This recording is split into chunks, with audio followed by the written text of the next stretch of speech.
Praise the Lord. எப்படி இருக்கிறீங்க? சமாதானமா இருக்கிறீங்களா? சந்தோஷமா இருங்க. இந்த நாளுக்காக தேவனுக்கு சொல்றங்க, நன்றி சொல்லுங்க. காலையிலேருந்து சாயந்தரம் வரை நீங்க போக்கத்தையும் வரத்தையும் உங்க கையின் பிரயாசத்தையும் தேவன் ஆசீர்வதிப்பாரு. அது மாத்திரம் கிடையாது, உங்களுக்கு விரோதமாக எழும்புற எந்த ஒரு மனிதனும் எந்த ஒரு ஆயுதங்களும் வாய்க்காம போகும் அப்படின்னு சொல்லி நீங்க ஜெபம் பண்ணுங்க. கர்த்தர் உங்களுக்கு விரோதமாக எழும்புற எந்த ஒரு மனிதனும் எந்த ஒரு ஆயுதமும் வாய்க்காம போக பண்ணுகிற கர்த்தர் உங்களோட இருக்கிறார். இன்றைக்கு கூட ஒரு வசனத்தை எடுத்து நம்ம வாசிக்கலாம். ஏசாயா 45 அதிகாரம் 4வது வசனம் பாருங்க. வெண்கல கதவுகளையும் உடைத்து இருப்பு தாழ்பால்களையும் முறித்து அந்தகாரத்தில் இருக்கின்ற பொக்கிஷன்களையும் ஒளிப்பிடத்தில் இருக்கின்ற புதியகளையும் உனக்கு கொடுப்பேன் என்று ஆண்டவர் சொல்றார். பாருங்க, வெண்கல கதவுகள் எப்படி இருக்கும் நம்மளுக்கு தெரியும், ரொம்ப ஸ்ட்ராங்கா இருக்கும். இரும்பு தாழ்பாய்கள் கூட ரொம்ப ஸ்ட்ராங்கா இருக்கும்.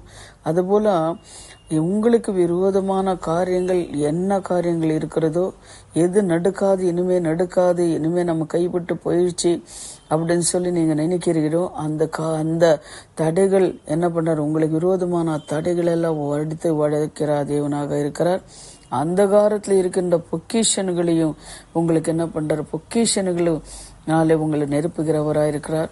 ஒளிப்பீடத்தில் இருக்கின்ற புதையல்கள் எல்லாமே உங்களுக்கு கொடுக்கிற தேவனாயிருக்கிறார்.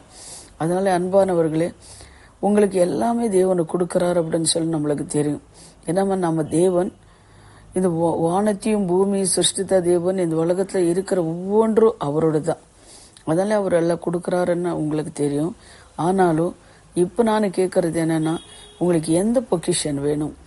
ஆவிக்குரிய பொக்கிஷன் வேணுமா? இந்த பூலோகத்தை பொக்கிஷன் வேணுமா? பூமிக்குரிய பொக்கிஷன் வேணுமா? அது நீங்க டிசைட் பண்ணணும். ஆனா ஆவிக்குரிய நீங்க பொக்கிஷன்களை கேட்கும் போது தேவன் என்ன பண்றாரு? கண்டிப்பா உங்களுக்கு நான் கொடுக்கிற தேவனாக இருக்கிறாரு. ஆனா சாலமோனை நம்ம பாக்குறோம், அவர்கிட்ட கேட்கிறாரு, உனக்கு என்ன வேணும்னு கேட்கும் போது அவர் கேட்கறது ஒன்னே ஒரு காரியம், இந்த இஸ்ராவேல் ஜனங்கள் எல்லாம் ஒளிநடத்த ஞானம் மட்டும் கொடுங்க ஆண்டவர்னு சொல்லி கேட்கிறாரு. ஞானம் கேட்கும் போது அவர் என்ன பண்றாருன்னா, ரெட்டிப்பான ஆசீர்வாதங்கள், இந்த உலக பிரகாரமான பொக்கிஷன்கள் கூட அவர் கொடுத்தாருங்க. ஆனா இப்ப நீங்க கூட தேவன்கிட்ட நீங்க கேளுங்க, ஆண்டவரே ஒரு ஆத்மாவது உங்க ரட்சிப்புக்குள்ள நடத்தணும், ஒரு ஆத்மாவது உங்க பாதப்படியில நான் கொண்டு வரணும் அப்படின்னு சொல்லி நீங்க கேளுங்க. ஆவிக்குரிய பொக்கிஷன்களை எனக்கு கொடுங்க அப்படின்னு சொல்லி நீங்க கேட்கும் போது இந்த பூலோகத்துக்குரிய பொக்கிஷன்களும் தேவன் உங்களுக்கு கொடுக்கறாரு நான் விசுவாசிக்கிறேன். ஆனா தேவன் என்ன சொல்றாருன்னா, நீதியும் ராஜ்யத்தையும் நீதியும் நியாயத்தை தேடு, அப்பொழுது உங்களுக்கு எல்லாமே நான் கொடுக்கறேன்னு சொல்லியிருக்கிற தேவன். அப்ப நம்ம தேடுறது என்னன்னா நீதி அப்படின்னு சொன்னா, தேவனுக்காக நம்ம என்ன பண்ணணும்? கனி கொடுக்கறவங்களாக நாம் இருக்கணும்.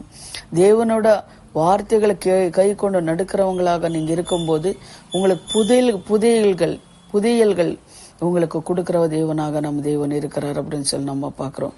அன்பானவர்களே, எதுவும் நீங்க கேக்குறீங்க? இந்த உலக பிரகாரமான காரியம் புதியகளா இல்ல ஆவிக்குரிய புதியகள் பொக்கிஷன் நீ கேக்குறீங்களா? அது நீங்க தேவன பாதத்தை நீங்க ஒப்பு கொடுத்து ஜெபம் பண்ணுங்க. கண்டிப்பா அவர் என்ன பண்றாருன்னா உங்களை ஆசீர்வதிக்கிறவராயிருக்கிறார். அதே போல கூட இன்னொரு வசனத்தை பாருங்க. ஏசாயா 41:8-9 கூட நீங்க படிச்சு பாத்தீங்கன்னா அதுல என்ன சொல்றாரு பாருங்க. நான் என் தாசனாகிய இஸ்ராவேலே, நான் தெரிந்து கொண்ட யாக்கோபே, என் சிநேகத்தினான அப்ரஹாமிய சந்ததியே, நான் பூமியின் கடியாந்தரங்களில் இருந்து உன்னை எடுத்து அதன் எல்லைகளில் இருந்து அழித்து வந்து, நீ என் தாசன், நான் உன்னையை சிநேகித்தேன் என்கிறார். அன்பானவர்களே, அது போலதான் தேவன் என்ன பண்றாருன்னா உங்களை தெரிந்து கொண்டிருக்கிறார், உங்களை நேசிக்கிறவராயிருக்கிறார், உங்கள் மேல அன்பு செலுத்துகிறவராயிருக்கிறார். அவர் என்ன பண்றாருன்னா உங்களை நேசிக்கிறதுனாலதான் நீங்களும் நானும் என்ன உயிரோட இருக்கிறோம் அப்படின்னு சொல்லி கூட நம்ம புரிந்து கொள்ளலாம். அது போல இந்த வசனத்தை வைத்து நீங்க தியானம் பண்ணுங்க. கர்த்தர்கிட்ட நீ என்ன கேட்கறீங்களோ கேளுங்க, அவர் உங்களுக்கு கொடுக்கிற தேவனாக இருக்கிறார். இப்பொழுது நம்ம ஜெபிக்கலாம். எங்களை அதிகமாக நேசிக்கிற பரலோக பிதாவே, சர்வ வல்லமுள்ள தேவனே, இந்த நாளுக்காக தேவனுக்கு நன்றி, நேரத்துக்காக தேவனுக்கு நன்றி சுவாமி. இந்த புது நாள் நீர் தந்தீரே சுவாமி, நன்றி. அதுக்காக நன்றி சுவாமி. இன்னைக்கு நீர் கொடுத்திருக்கிற இந்த வாக்குத்தத்த வசனத்தைப்படி தகப்பனே, பொக்கிஷன்களையும் ஒலிப்பீட்டத்தில் இருக்கின்ற புதையல்களையும் உனக்கு நான் கொடுக்கிறேன்னு சொல்லி வாக்கு கொடுத்திருக்கிற தேவன், கேட்கிற ஒவ்வொரு பிள்ளைங்களும் தகப்பனே ஸ்தோத்திரம் கர்த்தாவே. ஆண்டவரே அப்பா பெற்றுக்கொள்ளட்டும் அப்பா. அவங்க தேவைகள் எல்லாம் என் தேவனை சந்திங்க.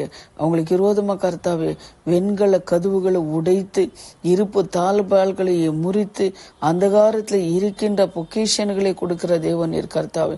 அவங்களுக்கு விரோதமா இருக்கிற என்னென்ன காரியங்கள் அவங்களுக்கு விரோதமா இருக்கிறதோ அதெல்லாம் அந்த குடும்பங்களை விட்டு வெளியே போகட்டும் சுவாமி. கர்த்தாவே நீர் அவங்க பொக்கிஷன்கள் கர்த்தாவே நீர் கொடுத்து அவங்கள பாதுகாத்துக் கொள்ளுங்க, ஆசீர்வதிங்க. இயேசுவின் நாமத்தில் ஜெபிக்கிறோம் பிதாவே, ஆமேன். God bless you. கர்த்தர் உங்களை ஆசீர்வதிப்பார். ஆமேன்.